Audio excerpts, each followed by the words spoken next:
Alright, so I'm going to be talking about nutrition, and mostly we're going to talk about the idea of calories and any other nutrients that are involved.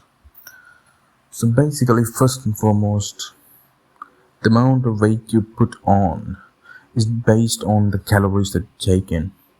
An average adult is about to take about 2000 calories, and if you were to think about a female, it would be more, a little bit less than that, while for a male, it will be more than that.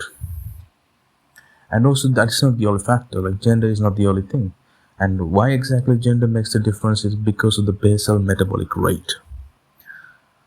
Right. And in addition to that, so you have to take into consideration the amount of physical activity one is doing. For an example, if you're walking for 1 hour,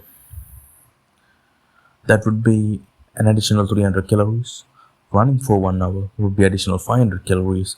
Cycling, something around additional 700 calories. So you have to take into consideration also the amount of work they are putting in, because it can literally increase the energy requirements by 50 to 60% if they're doing really, hard, tedious work. So, like I said, it's if you're looking to gain weight, you're taking more calories. If you're looking to lose weight, you take less calories. So, how much do you take and lose? Like, for an example, now let's say you want to lose 1 kilogram of fat. 1 kilogram of fat is equivalent to, like, in the body, usually 1 kilogram weight loss is referred to be 7,000 calories. And the recommended amount of calorie deficit, so you need to lose 7,000 calories to lose 1 kilogram. So how much deficit do you need? In a day, maximum it's healthy to get 500. So if you were to do the maths, it will take about 14 days to lose 1 kilogram. But hopefully, if you're going at the mentioned rate of 500 kilocalories per day, you will probably be losing more fat.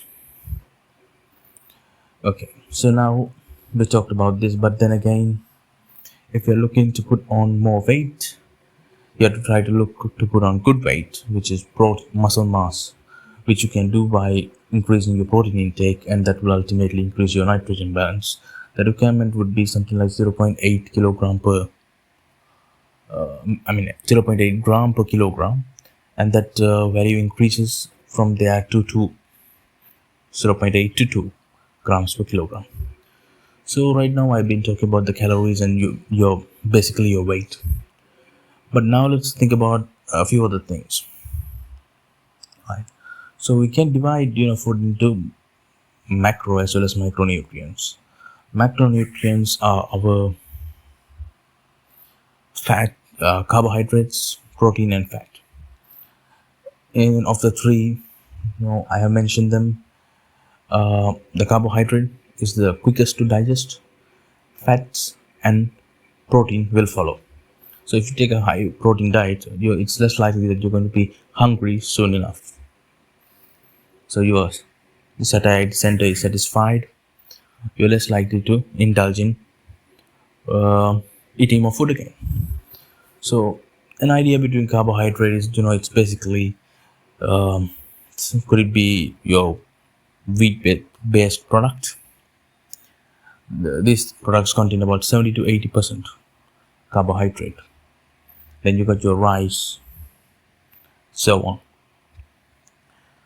Then protein.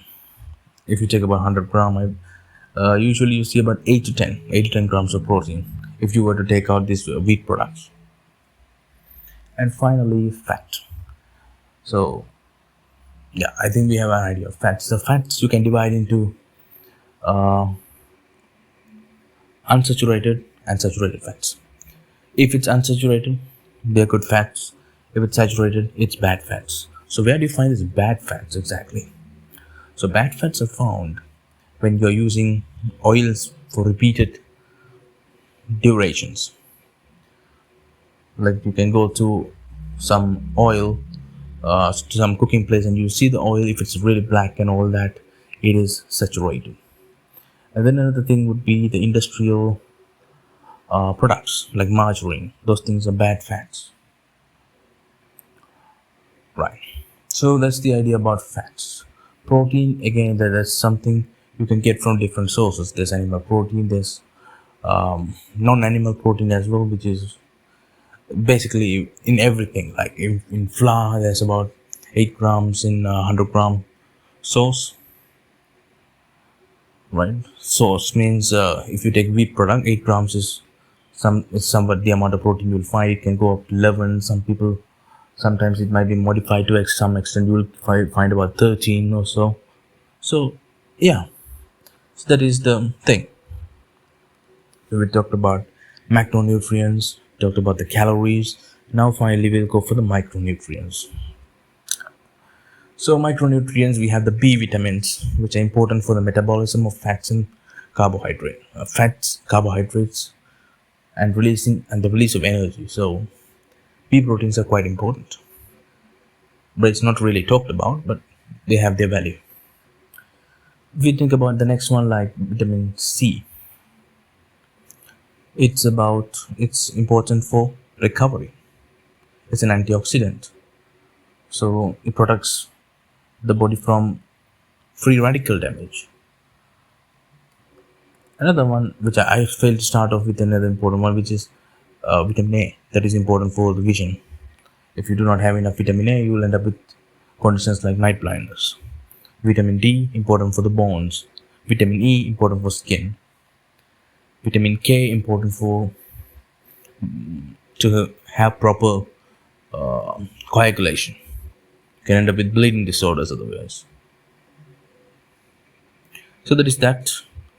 This is basically nutrition in a nutshell. It can't get any more complex than this, right? If you want it to be summarized, it's calories. I already told you the values. Calories in, calories out. Macronutrients, micronutrients. That's basically it. This is not that complex.